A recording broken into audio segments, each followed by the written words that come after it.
강의 시작하겠습니다.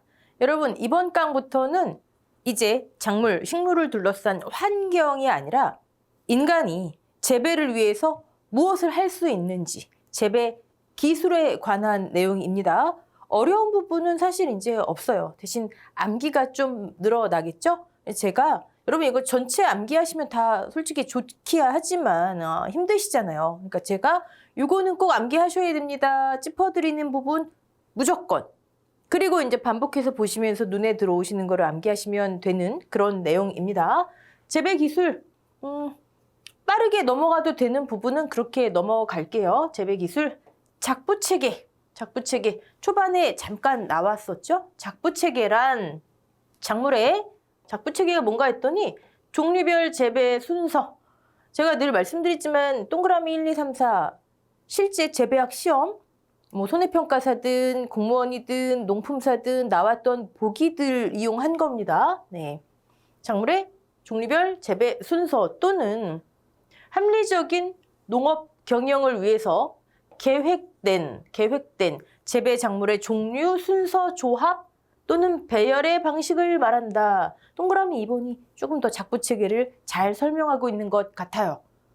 아, 그렇구나. 자, 작부체계의 종류, 별거 아닙니다. 연작.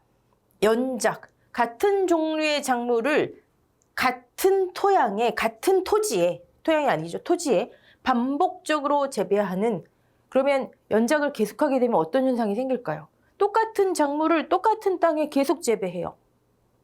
그 작물이 좋아하는 양분도 다를 거고, 그 작물이 좋아하는 병충해, 그 작물을 좋아하는 병충해도 뭐 같을 거고, 그쵸? 네. 그러면 특정 양분이 계속해서 소모가 되겠죠? 또 병충해 같은 경우도 내성이 생길 거예요. 그러면 연작을 계속하게 되면은 좀 지력이 감퇴한다고 하죠. 그래서 그걸 연작 장애라고 합니다. 이번 강의에 다룰 내용 중에서 가장 출제 확률이 높은 것 중에 하나가 연작 장애예요. 네. 연작, 그다음에 윤작, 변화시켜서 혼작 2개 이상의 작물을 읽어보시면은 뭐 어려운 건 없을 겁니다. 이따가 이 연작부터 시작해서 뭐 교호작이니 자유작이니 하는 것들 특징만 한번 잡아볼게요. 작부체계의 중요성. 여러분, 작부체계뿐만이 아니라 우리가 앞으로 재배학 또 원예작물학 공부하시면서 최종 목적은 뭐다? 계속 말씀드리잖아요. 최종 목적은 수익이에요, 수익. 농업 경영면에서의 효과. 얼만큼 제대로 잘 재배해서 얼만큼 많은 수량을 얻고 또는 경영면에서 내가 이걸 조절하거나 지난 시간에 온도 또 그다음에 일장 효과 얘를 화성을 유도할 때 조절하는 어떤 수단 중에 하나로 우리가 배웠었어요. 경영면에서 수익이죠, 수익 또는 뭐 수량, 또는 수익 어떤 표현으로 나오든지. 그다음에 경지, 토지 이용도의 제고, 토지 이용도를 높일 수 있다. 이것도 마찬가지겠고, 지력의 유지, 증강 쭉 보시면 생산성 향상과 생산의 안정화, 수익성 여기 있네, 수익성 향상과 안정화. 저런 거를 암기거리로 하지 마시고 작부체계의 종류와 변천, 이거는 조금 봐볼게요. 변천 과정입니다. 변천 순서. 자, 대전법 우리 이렇게 보시면 돼요. 그런데 여기 휴한농법과 윤작은 반드시 휴한농법 다음에 윤작이 발달했다 이게 아니라 요거는 좀 겹치는 부분이 있습니다. 먼저 대전법, 화전 가장 원시적인 대전법이다. 뭐죠? 일단 작물을 재배해요. 몇 년 동안 계속 작물이 재배해요. 그 다음에 지력이 소모됐어요. 연작을 계속했더니 지력이 소모됐어요. 그러면 이동하는 거예요. 그냥 버려두고 다른 데로 떠나버리는 거예요. 떠나서 다른 토지를 개간해요. 또 거기서 또 지력이 소모되면 또 떠나고. 그쵸? 대전법. 화전, 불 놓고 다시 재배를 시작하죠. 네. 그렇구나. 주곡식 대전법도 이 중에 한 종류고요. 휴한농법, 이거 한번 체크해 볼게요. 휴한농법. 쉬게 한대요. 땅을. 정착 농업 이후에 지력 감퇴를 방지하기 위해서 농경지의 일부를 몇 년에 한 번씩 휴한한대요. 농경지를 나누는 거죠. 일부는 작물을 재배하고 일부는 쉬게 하고 휴한. 그죠? 네. 그다음에 윤경이란 이런 것이구나 나왔고, 자, 이 휴한농법을 보시면 여기 삼포식 나오죠. 삼포식. 삼포식 또 이 밑에 나오는 뭐 계량 삼포식, 노포크식 이런 거는 어떤 건지 이제 한 번만 제대로 딱 읽어 두시면 네, 이건 암기거리도 안 됩니다. 근데 잊을만 하면 한 번씩 시험에 나오는 그런 부분들이에요. 삼포식 농지를 크게 세 부분으로 나누어요. 그래서 식량을 심어요. 네. 겨울밀, 호밀, 이런 뭐 작물의 종류를 암기하시라는 게 아니에요. 그다음에 콩 등을 심습니다. 그다음에 여기 쉬는 거예요. 지력 회복 기간을 주는 거죠. 네. 그래서 이 쉰다는 의미에서는 휴한 농법으로 지금 분류가 되고 있어요. 네. 그런데 이거를 작물을 경작하는 이 두 3등분 했을 때 네, 뭐 여기를 1, 2, 3이라고 한다면 1과 2에 똑같은 작물을 계속 심는 게 아니라 작물을 돌려가면서 농사를 지어요. 그런 면에서 본다면 이건 윤작, 돌려짓기가 되겠죠. 휴한농법과 윤작이 이렇게 순서대로 있는 게 아니라는 거. 네. 작물을 돌려가면서 짓는다. 그러면 윤작이 여기 선이 지금 명확하지가 않은데 여기죠. 윤작 여기에 들어가죠. 네. 그러면 이 윤작을요, 다시 한번 분류를 해봤더니 순삼포식. 지금 말씀드린 거 이거. 경지의 3분의 2는 재배, 3분의 1은 휴한하여 지력 회복을 증진하는 방법. 순삼포식. 이게 순삼포식이에요. 그런데 대부분 그러면 나머지 3분의 1을 뭐를 짓나 봤더니, 농사를 짓나 봤더니 춘파, 추파 이렇게 돌려짓는다. 그러면 삼포식, 휴한농법에 속하면서도 윤작이 되는 거겠죠. 자, 이 순삼포식이 발전해서 계량 삼포식이 됐어요. 이제 계량 삼포식은 뭐냐면 봤더니 똑같이 삼포니까 나눠요. 나누는데 여기를 마지막 요 세 번째 여기를 쉬는 게 아니라 휴한이 아니라 콩과 작물을 재배했더니 지력이 좋아지더라. 콩과 작물을 재배하면 지력이 왜 좋아지죠? 여러분, 우리는 다른 원인도 있지만 콩과 작물하면 심근성 작물이다. 심근성, 뿌리가 깊게 내려서 통기계, 공기도 움직이고 수분도 움직이고 잎단 형성에 도움이 되는, 기억하시죠? 또 하나는 콩과 작물의 뿌리에는 뿌리옥 박테리아 질소 고정 작용이 이루어지니까 콩과 작용, 지력 회복, 그렇죠? 쉬는 것보다는 차라리 지력을 증진시키는 게 낫겠구나. 이게 순삼포에서 한 단계 더 나아간 계량 삼포식이에요. 보통 뭘 심나 봤더니 춘파, 추파 그대로고 이 콩과 작물 같은 걸 이제 녹비 작물로 따로 이제 분류를 해 놓은 거죠. 계량 삼포식이 더 진전돼서 노포크식이 나왔습니다. 이 노포크식이 좀 시험에 출제 확률이 이 중에서는 조금 있습니다. 네, 노포크식. 여기는 3등분이 아니라 4순환 재배법. 여러분, 이 작물의 순서는 한 번쯤은 눈여겨두시되 다른 작물이 나올 수도 있는 거예요. 네. 봤더니 지금 4등분 한 거잖아요. 노포크식은 4등분이에요. 여기서 4분의 2, 절반은 식량 작물을 재배하고 그다음에 4분의 1은 중경 작물을 재배하고 나머지 4분의 1은 사료 작물을 재배하는데 클로버 같은 경우가 대표적인 콩과 작물 중에 하나예요. 그런데 중경 작물이 뭘까요? 중경. 어디 제가 참고로 써놓은 거를 기억하는데 중경.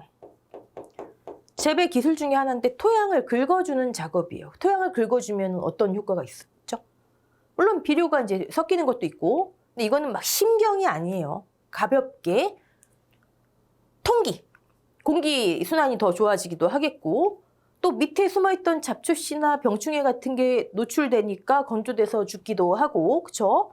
그런 효과를 가져오는 작물을, 중경의 효과를 가져오는 작물을 중경작물이라 해요. 그러니까 토양을 뭐 해로운 것을 제거하고 그다음에 통기를 윤활시키고 잎단 형성에 도움이 되는 그 정도의 작물로 보시면 됩니다. 그래서 절반은 식량, 나머지 절반은 어떻게 보면 여기도 주로 이제 콩과 작물을 심으니까 지력을 증진시키는 이렇게 되겠죠. 하지만 차이점은 사료로 가축의 사료. 가축의 사료를 쓰기 위한 작물도 같이 재배를 한다. 그래서 얘를 가장 이상적인 윤작의 방식이라고 합니다. 그럼 노포크식은 이 초점을 여기에 맞추면은 윤작이 되겠지만은 휴화는 아니잖아요. 그렇죠?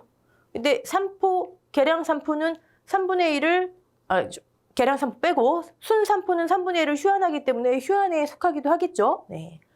그래서 이게 정확하게 이 순서대로가 아니다라는 거. 네. 답전 윤환은 한번 그냥 읽어보시고, 자 여기서는 대전법, 그다음에 휴환 윤작, 윤작에서는 순 계량 노포크식으로 그 정도 순서. 네. 넘어가겠습니다. 자 여러 가지 작부체계, 아까는 작부체계 변천 과정을 좀 봤다면 지금은 윤작, 답전 윤환, 단작, 밑에 뭐 교호작 특징만 좀 볼게요. 한 번쯤 그냥 읽어보시면 되는 건데, 윤작, 윤작 이렇게 나오기도 하고 돌려짓기 이렇게 우리말로 출제되기도 하니까요.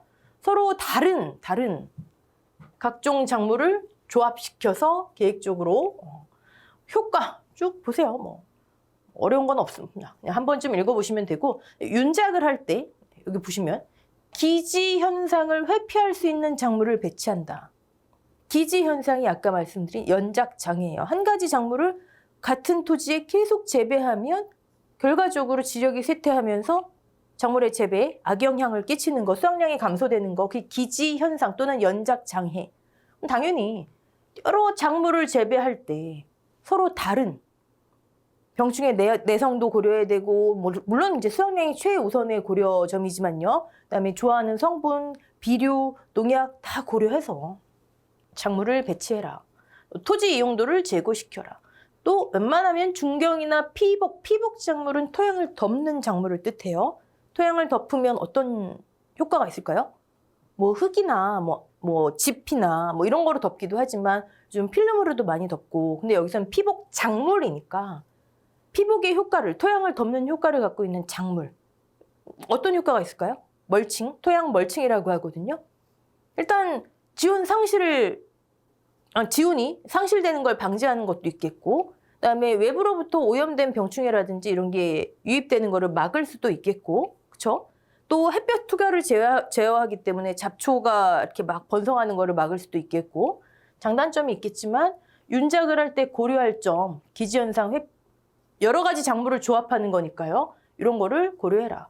또 콩과 작물, 지력을 증진시킬 수 있는 작물들을 같이 배치해라. 이런 게 있습니다.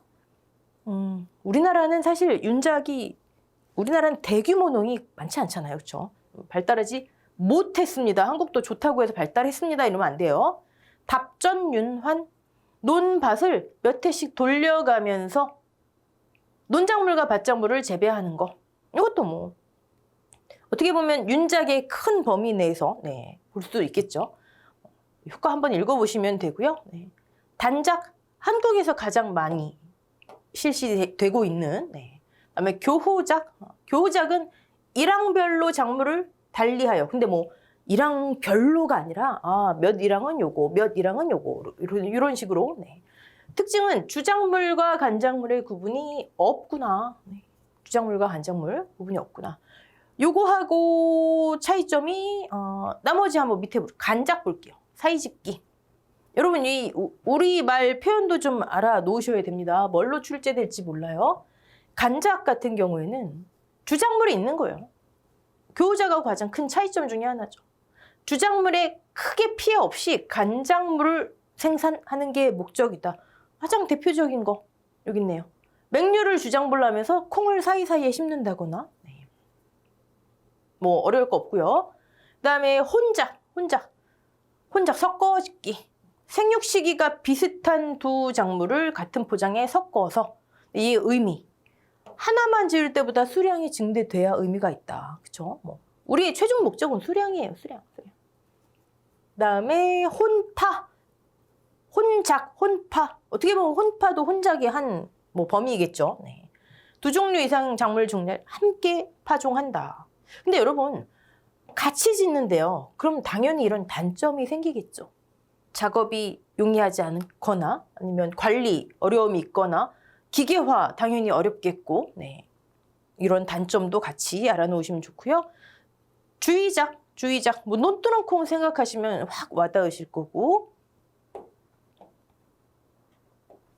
아주 가끔 가다가 자유작이 출제되는 경우가 있는데, 자유작은요 이런 표현이 꼭 나옵니다.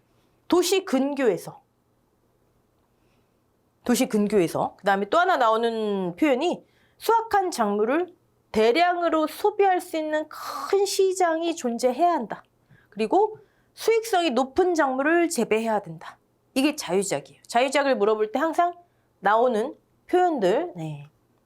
넘어갈게요. 네. 여기 피복작물 있네요. 피복작물. 피복, 중경작물 이런 거는 계속 나오는 용어이기 때문에 한 번씩 읽어보시고, 그다음에 심근성 작물, 알팔파, 뭐 클로버 이런 것들 계속 나와요. 이런 친구들. 아, 저런 거는 심근성 작물이고 중경의 효과가 있구나. 자, 연작. 이거 중요합니다. 네, 많이 나와요. 연작 자체를 물어보는 게 아니라 연작이 어떤 부정적인 영향이 있는가. 즉, 기지 현상을 가져오는구나. 다른 말로 연작 장애, 뭐 그루타기 현상이라고는 사실 시험에서는 잘 표현은 안 되지만 기지, 연작 장애, 네. 연작 이어짓기. 네. 그러면 특정 병충해가 내성이 생겨서 같은 작물이니까 증식합니다. 그다음에 이 작물이 좋아하는 양분이 결핍되거나 싫어하는 양분은 계속 남아요. 특정 양분이, 그러니까 양분의 불균형이죠. 얘를 다른 식으로 표현한다면 불균형. 네. 그 토양의 무기 성분의 불균형, 기지 물질, 기지 현상을 일으키는 여러 가지 안 좋은 물질의 축적 등으로 인해 결과적으로 생육이 불량된다. 결과적으로 계속 하다 보면. 네. 논의 경우에는 담수 상태와 담수가 아닌 상태가 반복되다 보니까 이런 것들이 상대적으로 적어지겠죠. 연작해가 거의 없지만. 밭작물, 우리나라 아까 한국 농지 특성상 단작을 많이 짓는다. 연작 피해가 크다. 이거 중요합니다. 네. 자, 그러면 기지 현상이 뭔가 봤더니 지금 이거 투스타예요. 지금 많이 나옵니다. 기지 현상 어렵지 않아요. 지금까지 말씀드린 이런 현상, 기지 현상이에요. 생육이 크게 억제되는 현상. 기지 현상의 원인 요 위에 있네요. 한번 읽어보시고 중요합니다. 여기까지 쭉 읽어보시고, 자, 기지 현상이 무엇인지를 묻는 거. 원인이 무엇인지를 묻는 거. 그다음에 세 번째, 그렇죠. 작물이 나오죠. 작물의 기지 정도. 또 암기거리 나오네요, 여러분. 중요합니다. 네. 어떤 작물이 연작장애가 크고 기지 현상이 크고 어떤 작물이 적은가. 물론 포인트는 여기에 맞춰 있겠죠. 적은 작물을 묻지는 않을 거 아니에요, 그렇죠? 요 기지 현상 몇 년의 휴작기가 필요한가. 여러분 밑에 보시면 포인트로 정리를 해놨어요. 과수보다는 이 밭작물 쪽에서 출제가 좀 많이 됩니다. 자, 10년 이상 휴작기 필요한 작물.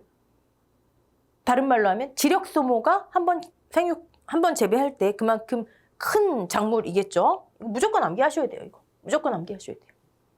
무조건. 네. 적어도 어떤 게 가장 크다, 어떤 건 그렇지 않구나, 적다, 이 정도는 네 무조건 암기하셔야 됩니다. 이거 연작장애가 적은 작물. 아까 담수 상태의 논은 상대적으로 적다 그랬잖아요. 논작물. 네. 밭작물에서도 이런 거는 상대적으로 적구나. 암기하시고, 그러면 이런 기지 현상이 있으면 어떤 대책을 세워야 될까? 아이, 뭐 당연하게 한 작물을 연속적으로 재배할 때 생기는 문제잖아요. 그러면 윤작이죠. 가장 근본적인 대책으로 이건 뭐 당연하겠죠. 그 다음에 객토, 다른 흙을, 다른 토양을 갖다가 환토 바꿔주는 거. 또 하나 나오는 거, 심경, 이런 거 나옵니다. 이건 여러분 앞으로 재배하기 위해서 무조건 객토, 환토, 심경. 심경은 경우에 따라서 살짝 다르기도 하지만 아주 근본적으로 뭐든지 나오는 대책이에요. 그러니까 무슨 뭐 산성토양의 개량, 객토, 환토, 심경, 이거는 당연합니다. 당연해요. 네. 오케이. 특히 이제 소독, 담수 상태의 논은 기지 현상이 적다 그랬지. 네. 그다음에 기지 현상을 잘 안 타는, 네. 젖먹이라고 하는 게 우리가 배울 내용 중에 하나지만 대목이 있고 여기다 접수가 있죠. 그러니까 이 대목을 기지현상에 좀 강한 대목을 사용해서 하자. 그다음에 당연히 이제 병충해, 소독 당연하겠고 아까 특정 양분이 결핍되거나 과잉됐다 그랬죠. 그건 보충해 주거나 해야 되겠죠. 네. 현상의 대책은 객관식이니까 어렵진 않으실 거고 요거 암기 넘어갈게요. 자, 작부체계라는 게 저런 게 있고 저런 식의 작부 유형이 있구나. 그쵸? 재배 유형이 있구나 봤습니다. 그다음에 기지현상이라는 게 무엇이고 지금까지 이번 강의 내용에서는 기지현상, 저 작물 가장 출제 빈도가 높아요. 자, 이제는 그럼 종자부터 시작을 해볼게요. 지금 사람이 작물을 재배하기 시작하는 이제 기술에 대해서 배우는 거죠. 종자부터 시작을 하겠습니다. 종자란 무엇인가 봤더니 수정한 밑씨. 수정한 밑씨. 작물이 있으면 여기 이렇게 암술 머리가 있고 암술대 또는 관이 있죠. 여기 이렇게 수술들이 있어요. 그래서 꽃가루가 암술 머리로 갑니다. 그러면 수분, 꽃가루 수분 쭉 암술대를 타고 내려와요. 그럼 밑에 C방 또는 자방이 있죠. 이거 이해되시죠? C방 안에 밑 C가 있어요. 그 수정된 밑씨, 즉 꽃가루가 쭉 타고 내려와서 수정이 된 밑씨가 발달해서 성숙한 기관을 종자라고 한대요. 그냥 흔히 말하는 씨앗이잖아요, 씨앗. 그쵸? 식물의 씨앗. 식물의 생활사에서 종자는 휴면 상태에 해당한다. 그렇구나. 이따 또 휴면에 대해서 우리 자세히 배우겠지만, 종자 자체는 일단 아직은 쉬고 있는 상태예요. 종자 자체는. 종자에 들어있는 배는, 이제 여러분 또 이 배를 여러 가지 용어로 이제 보게 됩니다. 어린 식물로 자라서 새로운 세대로 연결된다. 자, 이게 뭔 말일까요? 우리 교재를 뒤로 넘겨보시면, 조금 넘어가면 여기 종자 구조를 먼저 보고 들어갈게요. 종자, 밑씨가 수정된 거, 이렇게 생겼대요. 일단 씨 껍질 또는 종피라고 하죠. 종피라는 용어를 더 많이 시험에서 쓰고요. 그 안에는 배젖. 그 다음에 그 밑에 보시면 우리가 조금 전에 배라는 표현이 나왔었죠. 여기서 여기 배. 크게 이렇게 구성이 되는구나. 배젖 또는 배유. 자, 왼편에 있는 것과 오른편에 있는 것 어떤 차이가 있죠? 종피 있고 배 있고 여기는 배젖, 배유가 없고 떡잎이 있네요. 배젖이 있는 배유 종자, 배유 종자. 그냥 이 두 종류가 있구나. 요 감씨, 강낭콩씨 이게 중요한 게 아니고 두 개의 종류가 있구나. 자, 그러면 배유라는 게 있고 없고의 차이가 있는데 어떤 차이가 있을까요? 이 역할 어떤 차이가 있을까요? 배유. 이 배라고 하는 건 다 있죠? 배. 장차. 시험에 이런 식으로 표현이 돼요. 장차. 자라서 식물의 본체가 될. 본체, 식물 개체. 이 안에 다 있대요. 배, 장차 자라서 식물의 본체가 될 이란 표현으로 많이 나옵니다. 그러면 얘가 굉장히 중요하잖아요, 배가. 배 또는 배아라고 합니다. 굉장히 중요하죠. 얘한테 영양분을 공급하는 게 배유의 역할이에요. 그러면 얘는 영양분을 공급하는 게 없네요. 대신 떡잎, 자엽, 떡잎이 그 역할을 대신합니다. 됐죠? 그럼 여러분 나온 김에 종피는 어떤 역할을 할까요? 씨껍질. 딱 봐도 안을 보호하겠죠? 그렇죠? 외부의 어떤 불량한 거, 병충해든 불량 환경으로부터 보호합니다. 그렇죠? 또는요. 얘가 이제 자라서 식물의 본체가 되려면 배가 생장을 개시하면서 껍질을 뚫고 나와야 돼요. 그렇죠? 근데 얘가 너무 강하면 뚫고 못 나와요. 그런 부작용도 있겠구나. 우리가 오늘 배울 내용 지금 중요한 핵심 내용 중에 하나예요. 또 무슨 역할을 할까요? 배가 생장을 해야 되는데 배유로부터 영양분을 받는 것도 있지만 그 생장을 조절하는 물질들이 함유돼 있기도 해요. 즉 생장을 조절하기도 한다. 보호하기도 하고 밖으로 외부로부터 또는 안에서 뚫고 나가려고 하는데 얘 때문에 못 나가기도 하고 또는 이 자체의 생장을 조절하기도 하고 사실 시험에 제일 많이 나오는 건 종피, 씨 껍질이에요. 자, 지금은 우리가 각각의 역할 보는 거. 얘는 자라서 이제 식물의 본체가 될 귀한 몸. 얘한테 영양을 주는 얘는 없으니까 대신 종피가 많은 걸 좌우하는구나. 각각의 역할, 그다음에 구조를 봤습니다. 자, 그러면 다시 위로 올라가서 여러분도 교재 앞으로 와서요. 종자 속에 있는 배는 어린 식물로 자라서 장차 식물의 본체가 될, 그렇죠? 새로운 세대로 연결된다. 종자의 역할 중에 하나죠. 새로운 세대로 연결, 번식. 여기 한번 떠오르시는 거 있어야 되는데 그러면 번식. 종자, 떠오르시는 거, 꽃, 열매, 뭐죠? 번식. 다 말씀드렸잖아요. 생식기관. 번식. 네.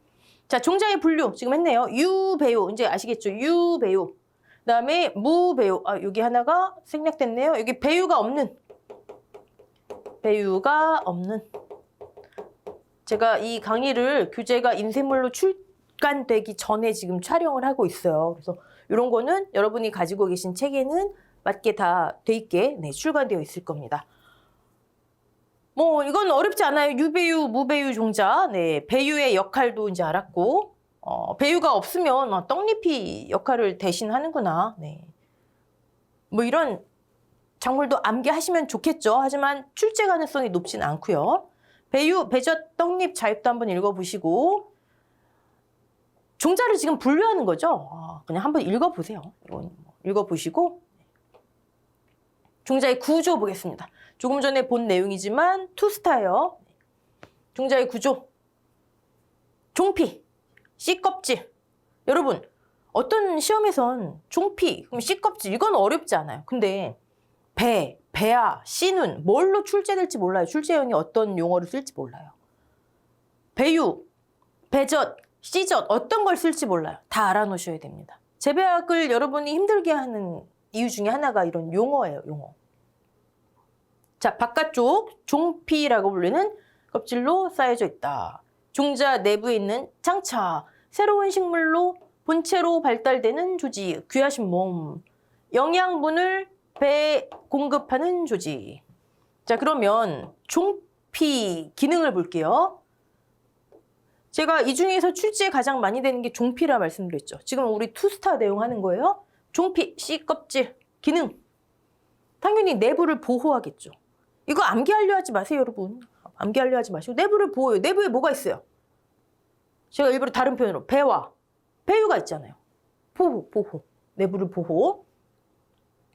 또 싹이 트고 나가려고 할 때 그걸 막기도 하고, 그쵸? 조절하기도 하고. 여러분 거기에 초점을 맞춰서 객관식의 보기를 보시면 다 해결이 돼요. 자, 싹이 틀 때, 즉 발화할 때, 고급진 용어로 발화할 때 그 수분을 흡수하기도 한다. 발화할 때 수분을 흡수하는 역할도 하는구나. 수분을 흡수하면 어떻게 되죠? 종피가 좀 물러지겠죠. 뚫고 나오기가 쉽겠죠. 그죠? 발화에 필요한, 여러분이 여기서 아셔야 되는 건 발화를 관장하는 어떤 역할을 하는구나. 발화를 관장하는, 싹이 트는 걸 효소. 모든 생물체, 생명체 내의 어떤 대사 반응, 화학 반응을 촉진시키는 물질. 즉 발화를 촉진시키는 물질. 그냥 효소 나오면 촉진시키는 물질. 네. 발화를 조절하는 역할을 하는구나. 또 외부로부터 이런 불량한 환경이 못 들어오게 방어벽이 되기도 하는구나. 자, 그 다음에 배 볼게요. 배. 귀하신 몸. 배유와 종피의 도움으로 식물 본체, 이 안에 다 있다는 거예요. 로 발달하는 기관이다. 이런 조직들이 배에 모두 갖추어져 있다. 네. 보고요. 그 다음에 배유. 나중에 식물의 본체가 되는 배에 영양을 공급하기 위한 조직이다. 뭐 이런 게 나왔어요. 지금 여러분 계속 용어가 조직이다, 뭐 이런 기관이다, 이런 용어가 나와요. 네.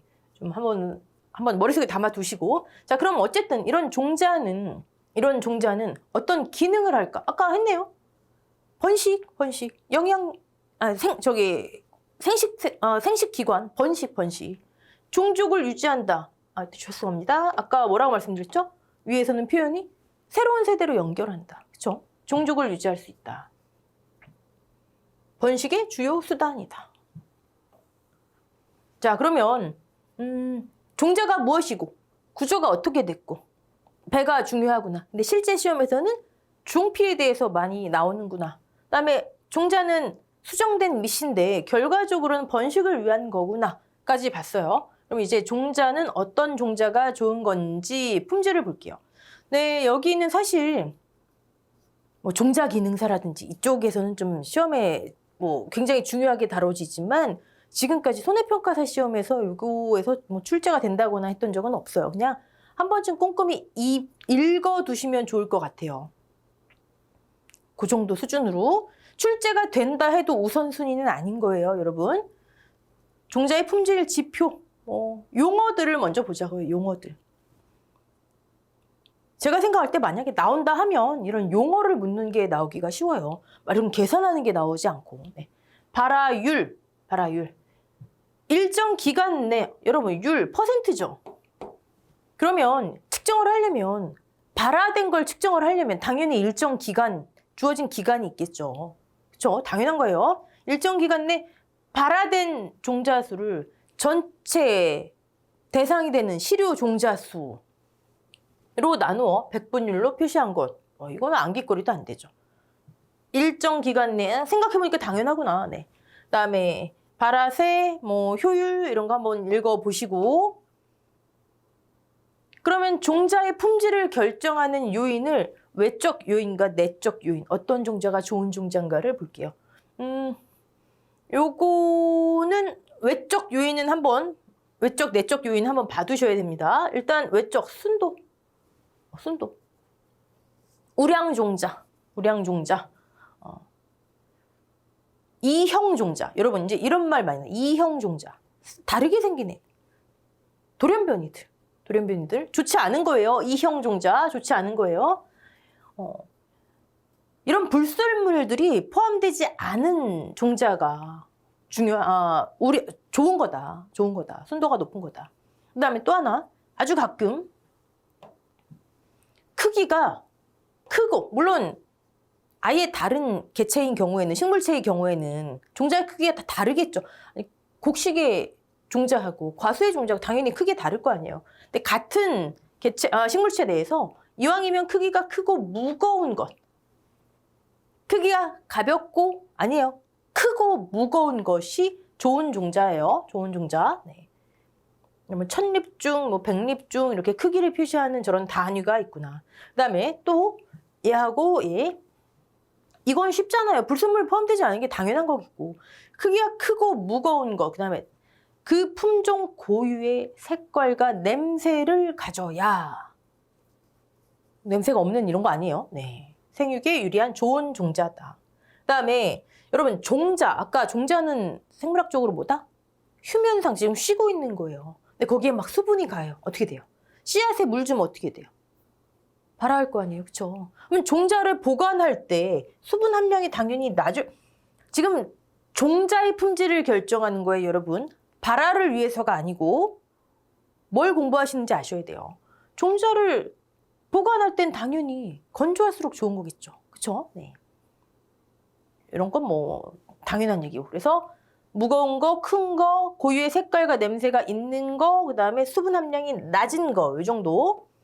이런 게 외적으로 좋은 종자로 우리가 판단하는 요건이구나. 자, 그 다음에 여기 내적 요인, 원스타 있죠? 원스타. 한 번인가 나왔었어요.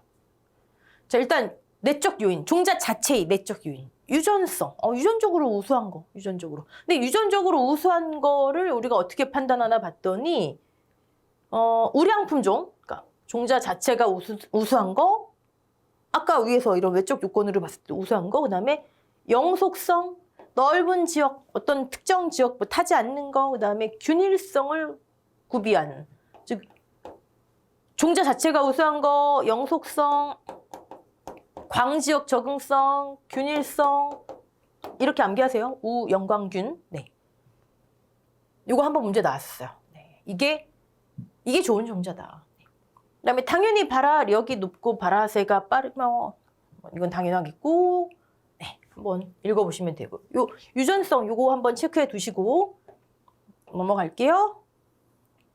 자, 이번에는 그러면 종자 처리 사실 여기도 그렇게 자주 출제되는 부분은 아니지만 이제 있을만하면 한 번씩 꼭 나오는 파트예요.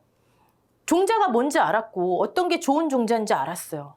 종자 처리는 뭘까요? 트리트먼트래요. 처리는 뭘까요? 봤더니 어떤 목적을 달성하기 위해서. 여러분, 목적 달성 뭐다? 우리는 결과적으로 최종적으로 수량이죠. 경제적인 수익이에요. 그걸 달성하기 위해서 내가 지금 처한 환경에서 얘를 지금 빨리 발화를 시켜야 되나? 아니면 내가 이거 조절을 해야 되나? 가만히 생각해 보시면 이거 암기거리 안 됩니다. 종자에 물리, 화학적인 처리를 하는 걸 종자 처리라고 이름을 붙였어요. 종자 처리. 여기 나오네요. 씨를 뿌리기 전에 병충해를 맞고 당연히 종자를 잘 보관하고 있어야지 얘를 파종해서 수확을 할 거 아니에요. 병충해를 맞고 수확량을 늘릴 목적으로 어떤 목적이 여기 탁 나오네요. 어떤 목적. 씨를 물리화학적 기계적 방법으로 처리하는 것이다. 저게 종자 처리래요. 종자 처리. 네. 자, 종자 처리의 종류. 요것도 원스타예요. 원스타. 네, 신경 쓰셔야 되고. 여러분 막 2스타, 3스타.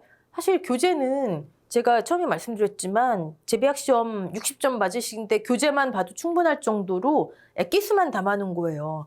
거기에서 별표가 하나라도 있다? 그럼 무조건 보셔야 되는 겁니다. 네. 자, 이런 처리 방법은 크게 첫 번째 종자 프라이밍, 두 번째 종자 코팅, 세 번째 종자 경화 처리. 이렇게 지금 카테고리 나누시고 시험에 가장 많이 나오는 건 종자 경화 처리입니다. 경화, 하드한 환경으로, 종자한테 힘든 환경으로 미리 좀 겪어봐라 이거예요. 종자 경화 처리란 저온, 고온, 건조 등등의 불량 환경 하에서 종자의 내동성, 내염성, 내건성 이런 내성을 증대시키기 위한 처리이다. 이게 종자 경화 처리. 이거 나옵니다. 왜요? 왜 미리 겪게 해요? 불량 환경이 와도 출하율을, 우리의 목적은 발화시켜서 수확량, 그쵸? 출하율을 높이기 위해 파종 전에 미리 반복적으로 처리해서 종자 경화 처리. 자, 두 번째. 종자 프라이밍은 뭐냐면요. 종자에 미리 수분을 가해서 너 이제 종자 아까 휴면 상태라 그랬잖아. 이제 깨어나. 발화에 필요한 생리적 준비를 갖추게 하는 방법. 수분을 가해서. 그래서 아까 좋은 종자 건조할수록, 그쵸? 종자 보관할 때 무조건 건조해야죠. 건조할수록 좋은 종자지만 너 이제 깨나. 종자 프라이밍. 자, 종자 코팅은 말 그대로 코팅이에요. 코팅. 왜 코팅을 할까요? 왜? 너무 작잖아요. 여러분, 우리의 목적은 뭐다? 이거 정말 1230번째 하는 것 같아요. 수량 증대예요. 그러면 결과적으로 농업이 나가야 하는 거는 교재 마지막에도 나오지만 생력화예요. 생력화, 노동력을 줄이는 거. 그러면 기계화랑도 통하겠네요. 자동화랑도 통하겠네요. 그쵸? 이게 우리의 최종 목적 중에 하나예요. 수량 증대를 위한 수단 중에 하나예요. 너무 작은 씨앗 어떻게 해요? 가능해요? 기계로 막 파종이 가능해요? 힘들죠. 그쵸? 네. 또 하나. 이왕이면은 생각해보니까 종자에다가 좀 좋은 물질들을 코팅시켜가지고 파종을 하면 출하율이 높겠네요. 병충해 저항성도 강해지고. 두 가지 목적이에요. 결과적으로.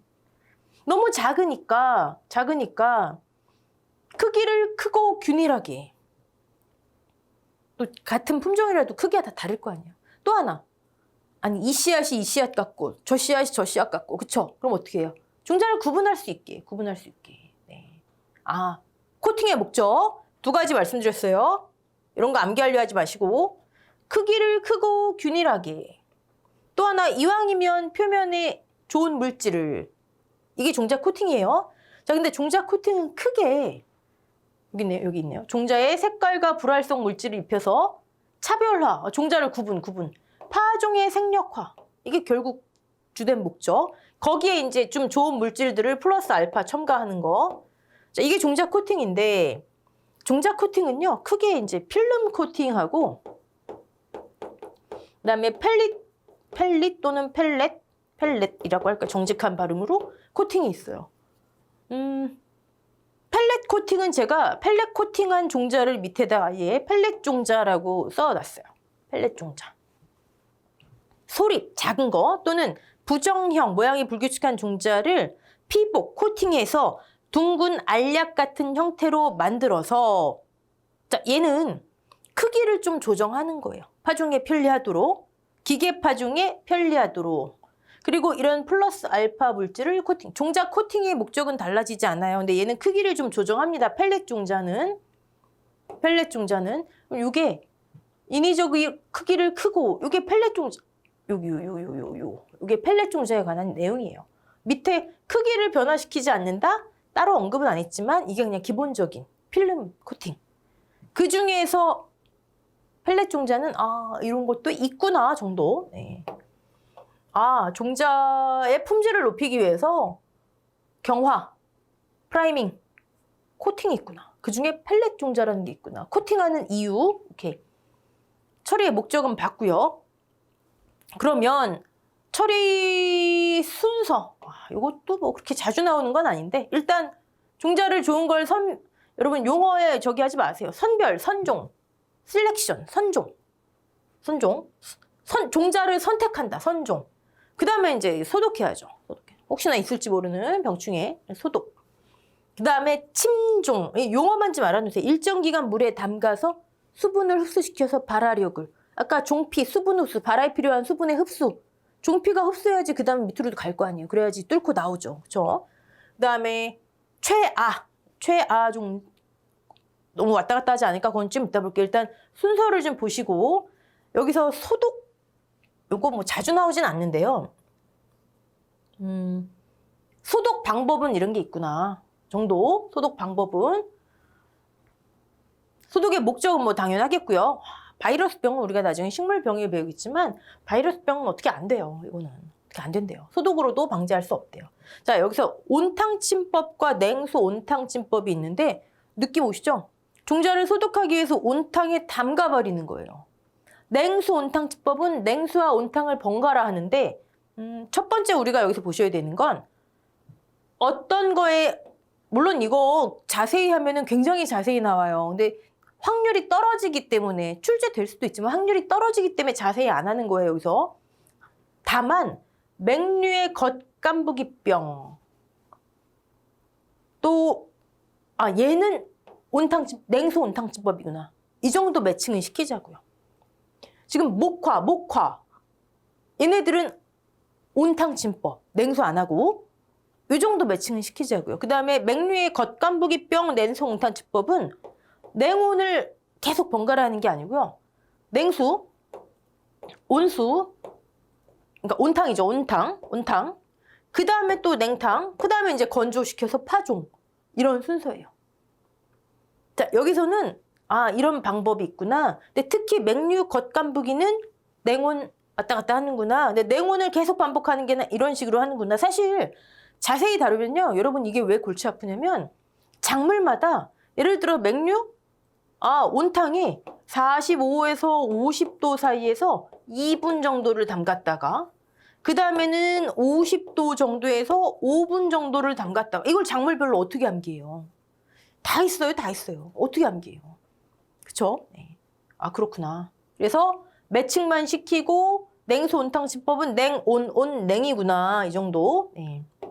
이게 뭐 한다고요? 종자를 소독시키는 방법이에요. 물론 온탕, 냉소온탕, 뭐 기타 육탕, 태양열 이런 거 자체가 물리적인 소독법이다. 물리적인. 화학은 뭘까요? 밑에 있잖아요. 화학 제품을 쓰는 게 화학이고요. 이 정도 구분은 또 기본으로 넘어갈게요. 화학 종자를 아예 농약 속에 담가버리는 거.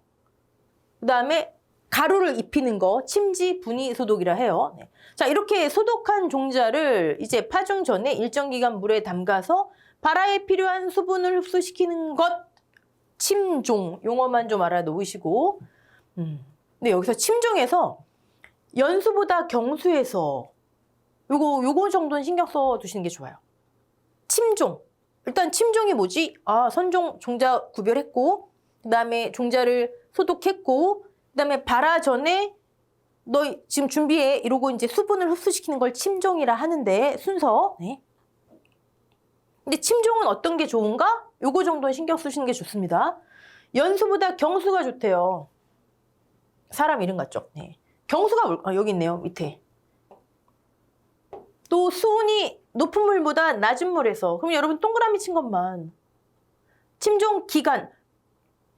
경수가 좋대요가 아니라 경수에서 낮은 물에서 수온이 낮은 물에서 침종 시간이 좀 늘어난다. 그럼 연수, 경수는 뭘까요? 여기 있어요. 경수. 우리가 흔히 말하는 미네랄 워터. 뭐 이런 친구들이 많이 포함돼 있으면 경도가 높다라고 얘기를 해요. 물론 얼마 이상이면 경도가 높아서 경수, 얼마 이하면 연수, 그 구분은 있는데 그건 나라마다 다르기 때문에 요런 문제는 여러분 신경 쓰지 마세요. 연수가 뭐고 경수가 뭔지. 침종 기간은 경수에서 수온이 낮은 물에서 증가하는구나. 그다음에 당연히 물에 산소가 많아야지 침종 효과가 좋으니까. 침종의 어떤 방법적인 면. 자, 최아. 마지막이 뭐예요? 파종 전에 싹을 살짝 틔워서 파종하는 거. 이걸 최아 또는 최하 종자라고 합니다. 자, 선종해서 소독해서 물에 담갔다가 연수, 경수 구분, 수온 높은 거 낮은 거 구분하시고 살짝 틔워가지고 최하 종자로 파종하는 거. 자, 다음부터는 이제 종자를 지금 최하 종자까지 나왔잖아요. 이제 파종해서 싹을 틔우면 되는 거겠죠? 이제 발화부터 들어갈 거예요. 여러분, 발화부터는 또 이제 종자가 토양에 있는 상태니까 다른 국면으로 접어드는 거죠. 그래서 이번 강의 한 거는요, 제가 이거 중요합니다 했던 것들은 꼭 암기하시고 구분하시고 몇 개 없잖아요, 그렇죠? 자, 다음 강의 종자 발화, 휴면, 이제 토양에 종자가 들어간 상태에서 시작을 하도록 하겠습니다. 수고하셨습니다.